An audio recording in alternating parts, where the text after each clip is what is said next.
When I had frozen my eggs in 2013, it was the first year that egg freezing was no longer experimental. There just wasn't the research that showed how successful these procedures were because it was all very new. Also on social media, there were a lot of these startups and egg freezing companies using words like insurance, saying that don't worry, your eggs will be there when you're ready for them. I paid $15,000 for this process, not including the storage fees, which are additional cost and are very expensive too. And so I had these eggs, and I was told that I had an 80% chance of having a child. Now, being somebody who, not a medical doctor, I'm not a scientist, 80% sounded pretty good to me. It never occurred to me that I would be in the 20%. And yet the reality is that doctors and the whole fertility industry needs to do a better job of discussing probability with patients. And we have to do a better job as consumers to understand that egg freezing is a tool in our fertility tool belt, so to speak, but that it is not guaranteed. We don't know if it's going to work. If we need it, and maybe it does work, that's great, but we have to have other options too.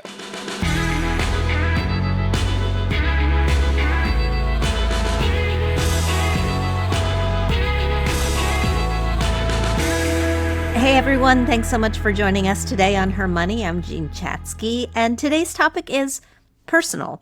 It's also more than a little bit complicated. We're talking about motherhood, and specifically one woman's journey from deciding to be child-free and marrying someone who had made the same choice to changing her mind in her mid-30s to eventually choosing to go with a donor egg at age 41 in her second marriage.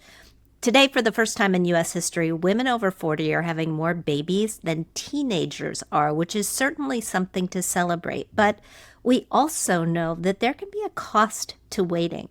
If you want to freeze your eggs, it's around $5,000 just for retrieval.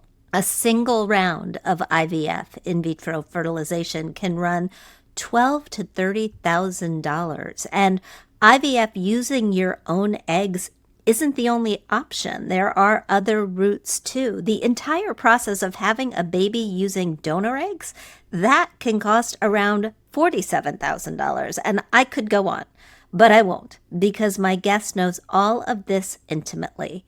Ruthie Ackerman is the author of The Mother Code, my story of love, loss, and the myths that shape us. She's someone who's asked herself the hard questions about motherhood, and she's inviting the rest of us to do the same. Ruthie, welcome. Thank you so much for having me, Jean. Thank you so much for being here. You open the book with a raw, honest question. You ask, did I really want a child, or did I just not know what to do with myself if I didn't have one? Let's start there. I think that is a big question for many of us. Why are more women talking openly about it right now? I think you hit the nail on the head when you said that we are having more conversations. Social media is connecting us. We're feeling less alone. I think that when I was thinking about these decisions, even 10 years ago, I felt like I was all alone. Something was wrong with me. Everyone else had figured something out or gotten a memo that I hadn't. And now, because we have chat rooms, Reddit, Facebook groups, all of these various communities, we are talking about this. We are seeing that although our federal government, as we know, is pushing babies on people, offering baby bonuses, what we do have are communities of women and people saying, you know what, that doesn't have to be your path. And child-free by choice communities, and showing us that there are so many ways to have a good life and it doesn't have to look one way.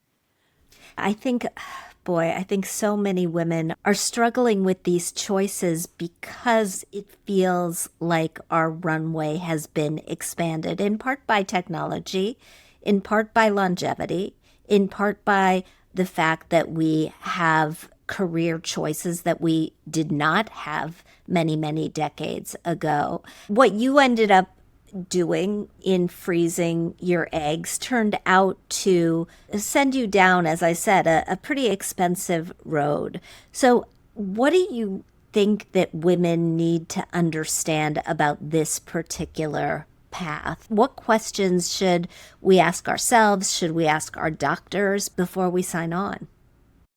Yeah, I think that it has gotten a lot better. When I had frozen my eggs in 2013, it was the first year that egg freezing was no longer experimental. There wasn't informed consent in the way that I feel like there is now. There wasn't conversations with doctors. There just wasn't the research that showed how successful these procedures were because it was all very new. Also, on social media, there were a lot of these startups and egg freezing companies that were talking about egg freezing and using words like insurance, saying that don't worry, your eggs will be there when you're ready for them.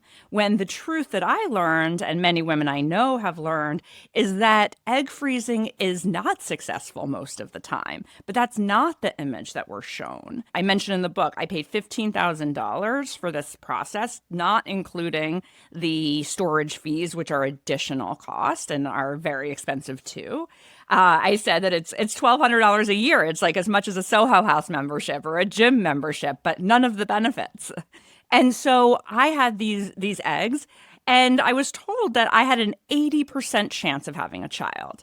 Now, being somebody who not a medical doctor, I'm not a scientist, 80% sounded pretty good to me.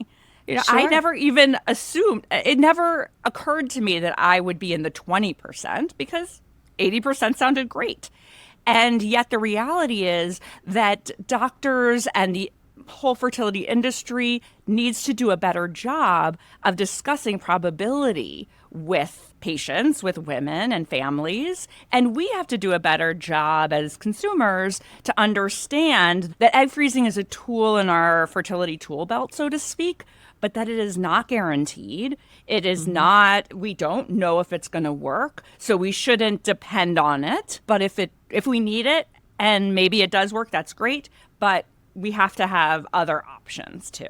And I think it's important to understand and consider the ongoing costs, right? I mean, as you said, the $1,200 a year, that's substantial. For a lot of women, I would imagine it comes down to choosing between freezing their eggs and paying for storage, or saving for retirement, or trying to buy a home. Do we live in a world where reproductive choices are very, very closely tied to privilege? And is that changing in any way, in any meaningful way? We absolutely live in a world where reproductive choices are tied to privilege, and there is no question about that. I think it's so unfortunate. The image we have of a woman who needs or who uses fertility treatment is a white middle class woman or a white upper middle class woman, when the truth is those that need fertility treatments or those who statistically are the most infertile are usually Black and brown women. And so we have a case of the have and the have nots, as you pointed out. I talk in my book about what I call the fertility wealth gap.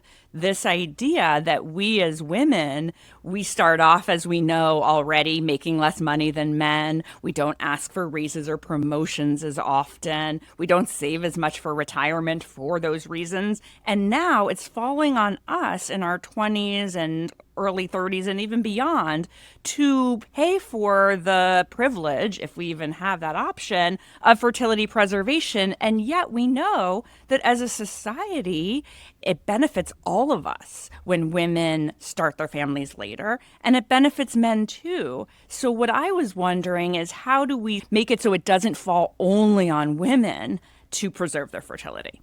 Yeah, all of that is really huge. Talk about the benefits to waiting to start our families later. What specifically? I can speak for myself. I now have a 4.5-year-old daughter. Spoiler alert. By the time I had my child, I was 43 years old. So I had already in my career created the life that I wanted. I had started my own business. I was making much more money than I had been in my 20s. And I also know because my parents had me when they were 22 and 23. And so I had 20 years on them. So I knew just from my own life how much they had struggled, both financially, but also forming their own identities, figuring out who they wanted to be in the world while trying to raise me.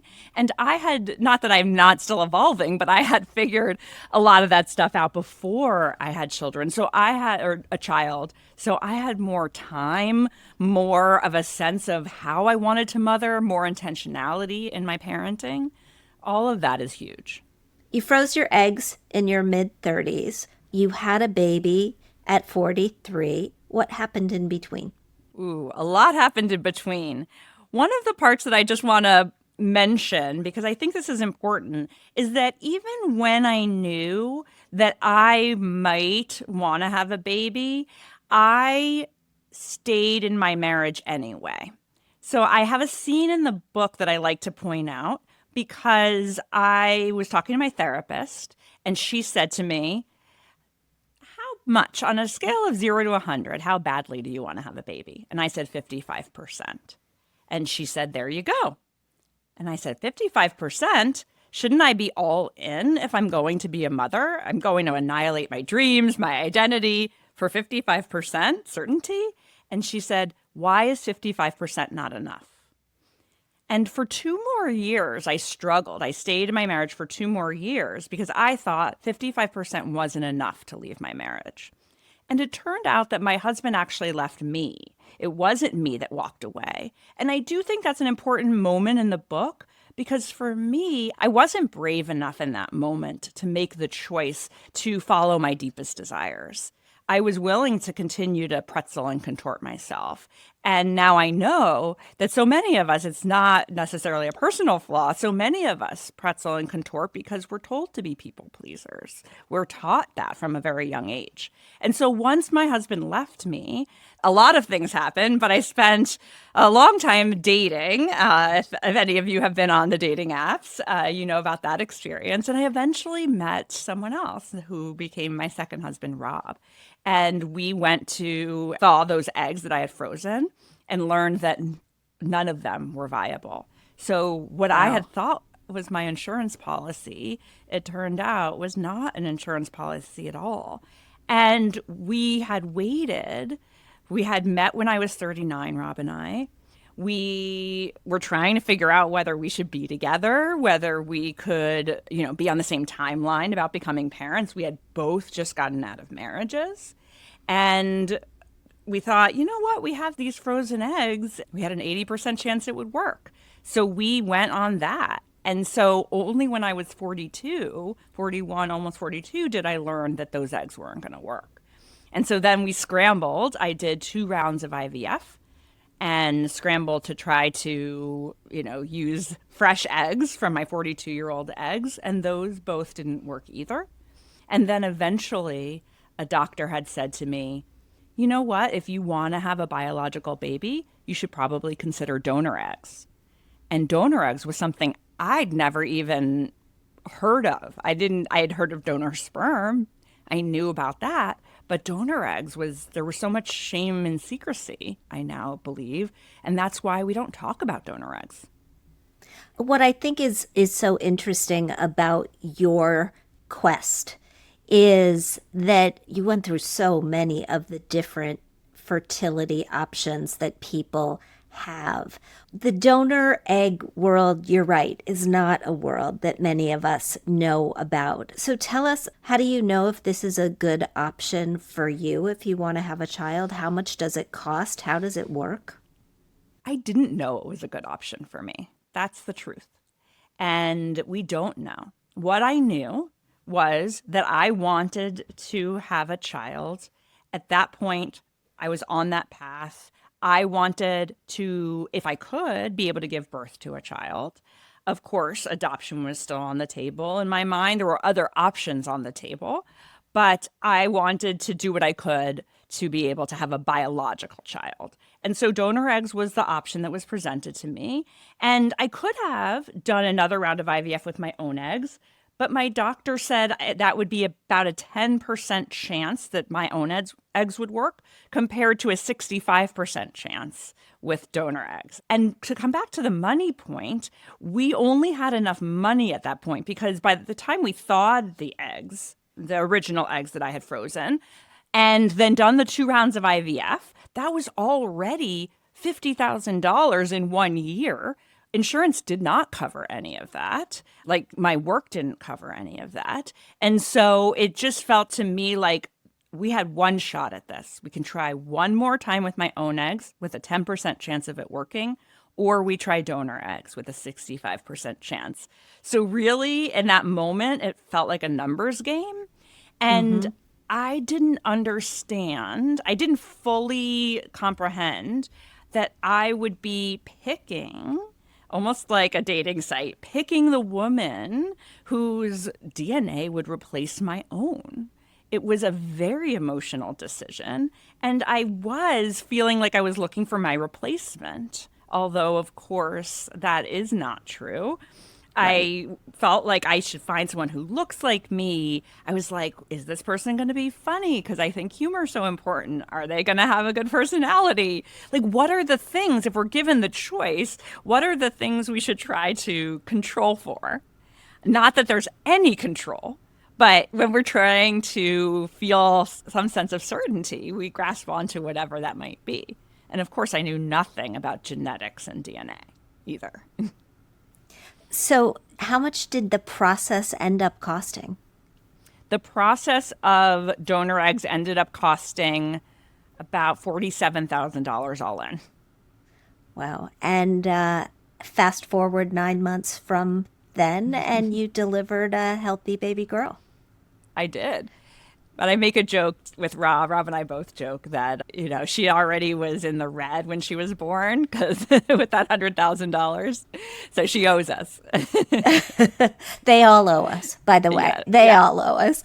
You mentioned the baby bonus. There's been talk in the news recently of a $5,000 baby bonus. The president said he kind of liked that idea.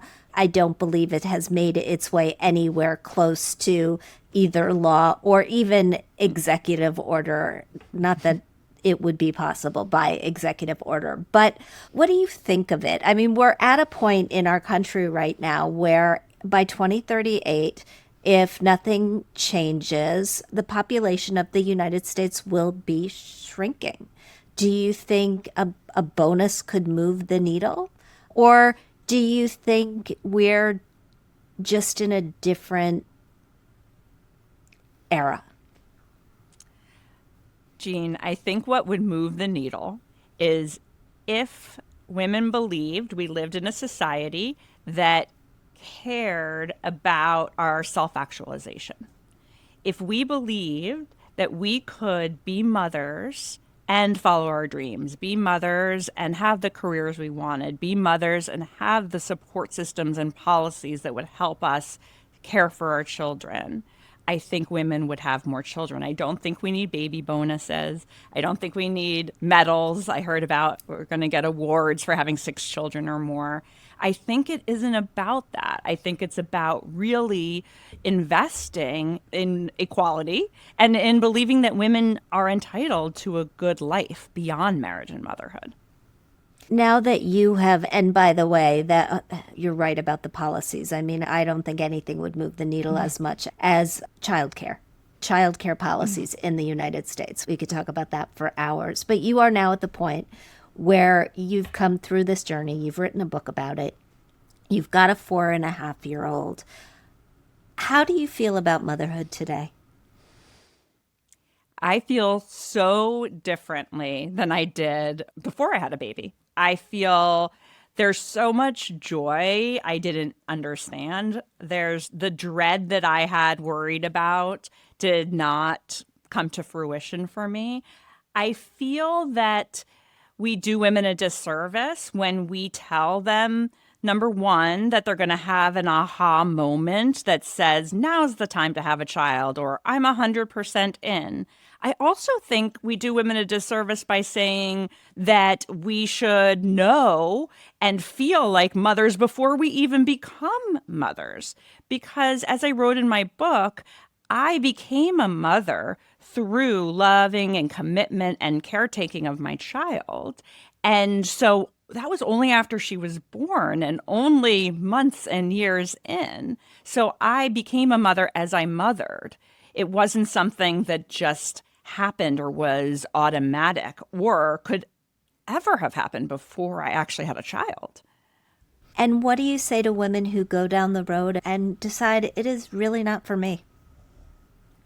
That is a great decision. That any decision that is a decision that is aligned with your deepest desires is a good one. Everyone, as I said earlier, everyone has a different story. Every person has their own mother code or parent code or human code. And there's no one who should be telling us who we should be in the world or whether or not we should mother. I even think that I could have made a decision not to mother back when I was making that decision in my mid-30s, and that would have been a good one too. It would have been a different path, a different life. I don't know what it would look like. I'll never know, but that would have been a good decision. What I know now is that there are no wrong paths. Every path can be a good one, and we do deserve a good life. Ruthie Ackerman, the book is The Mother Code. Thank you so much for doing this with us today. Thank you for having me, Jean.